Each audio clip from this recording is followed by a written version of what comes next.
जय श्री कृष्णा। राधे राधे। आज हम सुनेंगे श्रावण सोमवार की व्रत कथा।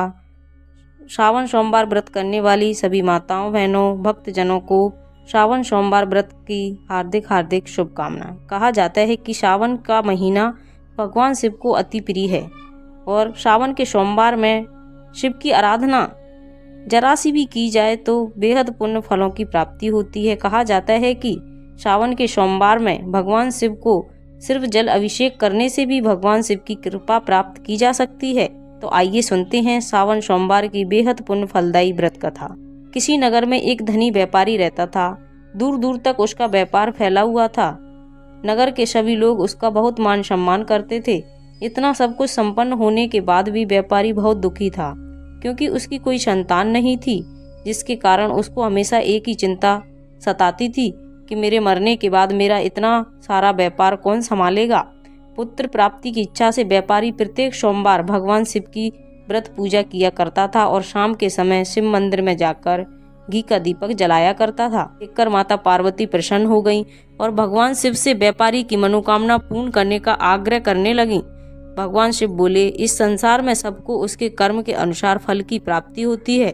जो प्राणी जैसा कर्म करते हैं उन्हें वैसा ही फल प्राप्त होता है। देवी शिवजी द्वारा समझाने के बाद भी माता पार्वती नहीं मानी और उस व्यापारी की मनोकामना पूर्ण करने के लिए शिवजी से बार बार अनुरोध करने लगीं। अंत में माता पार्वती के आग्रह को देखकर भगवान शिव को उस व्यापारी को पुत्र प्राप्ति का वरदान देना पड़ा। वरदान देने के पश्चात भगवान शिव माता पार्वती से बोले, आपके आग्रह पर मैंने पुत्र प्राप्ति का वरदान तो दे दिया, परंतु इसका यह पुत्र 16 वर्ष से अधिक समय तक जीवित नहीं रहेगा। उसी रात भगवान शिव उस व्यापारी के स्वप्न में आए और उसे पुत्र प्राप्ति का वरदान दिया और उसके पुत्र के 16 वर्ष तक जीवित रहने की बात भी बता दी। भगवान के वरदान से व्यापारी खुशी तो हुआ, लेकिन पुत्र की अल्प आयु की चिंता ने उसे खुशी को नष्ट कर दिया। व्यापारी पहले की तरह सोमवार के दिन भगवान शिव की पूजा आराधना करता रहा। कुछ महीनों के बाद उसके घर एक अति सुंदर बालक ने जन्म लिया और घर में खुशियां ही खुशियां भर गईं। बहुत धूमधाम से पुत्र का जन्म उत्सव मनाया गया, परंतु व्यापारी को पुत्र जन्म की अधिक खुशी नहीं हुई, क्योंकि उसे पुत्र की अल्प आयु के रहस्य का पता पहले से ही था। जब पुत्र 12 वर्ष का हुआ तो व्यापारी ने उसे मामा के साथ पढ़ने के लिए काशी भेज दिया। लड़का अपने मामा के साथ शिक्षा प्राप्त करने के लिए चल दिया। रास्ते में जहाँ भी मामा भांजे विश्राम हेतु रुकते वहीं यज्ञ करते और ब्राह्मणों को भोजन कराते। लंबी यात्रा के बाद मामा भांजे एक नगर में पहुंचे। उस नगर में उस दिन नगर के राजा की कन्या का विवाह था, जिस कारण पूरे नगर को सजाया गया था। निश्चित समय पर बारात आ गई, लेकिन वर का पिता अपने बेटे के एक आंख से काना होने के कारण बहुत चिंता में था। उसे भय था कि उस बात का पता अगर राजा को चल गया तो राजा विवाह से इनकार कर देगा, उसकी बदनामी भी बहुत होगी। जब वर के पिता ने व्यापारी के पुत्र को देखा तो उसके दिमाग में एक विचार आया। दूल्हे के पिता ने सोचा, क्यों ना इस लड़के को दूल्हा बनाकर राजकुमारी से विवाह करा दूं। विवाह के बाद उसको धन देकर विदा कर दूंगा और राजकुमारी को अपने नगर ले जाऊंगा। वर के पिता ने लड़के के मामा से इस संबंध में बात की। मामा ने धन मिलने की लालच में वर के पिता की बात मान ली। लड़के को दूल्हे का वस्त्र पहनाकर राजकुमारी से विवाह कर दिया गया। राजा ने बहुत सारा धन देकर राजकुमारी को विदा किया।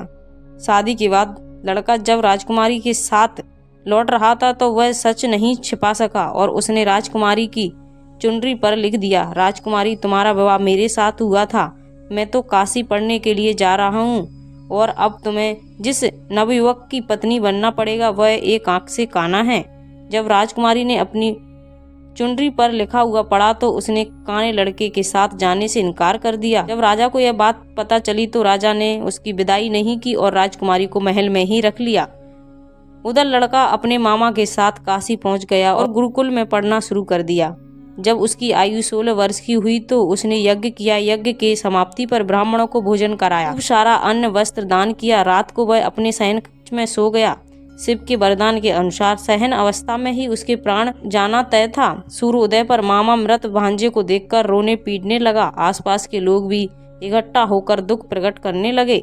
लड़के के मामा के रोने विलाप करने से समीप से ही गुजर रहे भगवान शिव और माता पार्वती ने आवाज सुनी। माता पार्वती ने भगवान शिव से कहा, ये प्राणनाथ मुझे इसके रोने का स्वर सहन नहीं हो रहा है। आप इस व्यक्ति के कष्ट को अवश्य दूर करें। भगवान शिव ने माता पार्वती के साथ अदृश्य रूप में समीप जाकर देखा तो भोलेनाथ माता पार्वती से बोले, ये प्रिय, यह तो वही व्यापारी का पुत्र है जिसे मैंने 16 वर्ष की आयु का वरदान दिया था। इसकी आयु पूरी हो गई है। माता पार्वती ने फिर भगवान शिव से निवेदन कर उस बालक को जीवन देने का आग्रह किया। माता पार्वती के आग्रह पर भगवान शिव ने उस लड़के को जीवित होने का वरदान दिया और कुछ ही पल में वह जीवित होकर बैठ गया।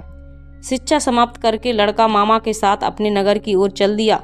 दोनों चलते चलते उसी नगर में पहुंचे जहां उसका विवाह एक राजकुमारी से हुआ था। उस नगर में भी यज्ञ का आयोजन किया गया। समीप से गुजरते हुए नगर के राजा ने यज्ञ का आयोजन देखा और उसने तुरंत ही लड़के और उसके मामा को पहचान लिया। यज्ञ के समाप्त होने पर राजा मामा और लड़के को महल में ले गया और कुछ दिन उन्हें महल में रखकर बहुत सारा धन, वस्त्र आदि देकर राजकुमारी के साथ विदा कर दिया। इधर भूखे प्यासे रहकर व्यापारी और उसकी पत्नी बेटे की प्रतीक्षा कर रहे थे। उन्होंने प्रतिज्ञा कर रखी थी कि यदि उन्हें अपने बेटे की मृत्यु का समाचार मिला तो दोनों अपने प्राण त्याग देंगे। परंतु जैसे ही उसने बेटे के जीवित वापस लौटने का समाचार सुना तो बहुत खुश हुए। वह अपनी पत्नी और मित्रों के साथ नगर के द्वार पर पहुंचे। अपने बेटे के विवाह का समाचार सुनकर पुत्रवती राजकुमारी को देखकर उसकी खुशी का ठिकाना नहीं रहा। उसी रात भगवान शिव ने व्यापारी के सपने में आकर कहा, ये श्रेष्ठी, मैंने तेरे सोमवार के व्रत करने और व्रत कथा सुनने से प्रसन्न होकर तेरे पुत्र को लंबी आयु प्रदान की है। पुत्र की लंबी आयु जानकर व्यापारी बहुत प्रसन्न हुआ। शिव भक्त होने तथा सोमवार का व्रत करने से व्यापारी की सभी मनोकामनाएं पूर्ण हुई। इसी प्रकार जो भक्त सोमवार का विधिवत व्रत, पूजा अर्चना करते हैं और कथा सुनते हैं, उनकी सभी मनोकामनाएं भगवान शिव जल्द ही पूर्ण कर देते हैं। तो ये थी हमारी श्रावण सोमवार की बेहद पुण्य फलदायी व्रत कथा। अगर आपको अच्छी लगी हो तो प्लीज़ चैनल को लाइक, शेयर एंड सब्सक्राइब कीजिए। साथ में बेल आइकन को ऑन कर लीजिए ताकि जब भी हम लेटेस्ट वीडियो अपलोड करें तो उसकी जानकारी आपको सबसे पहले मिल जाए। और कमेंट में ओम नमः शिवाय अवश्य लिखिए। Thank you.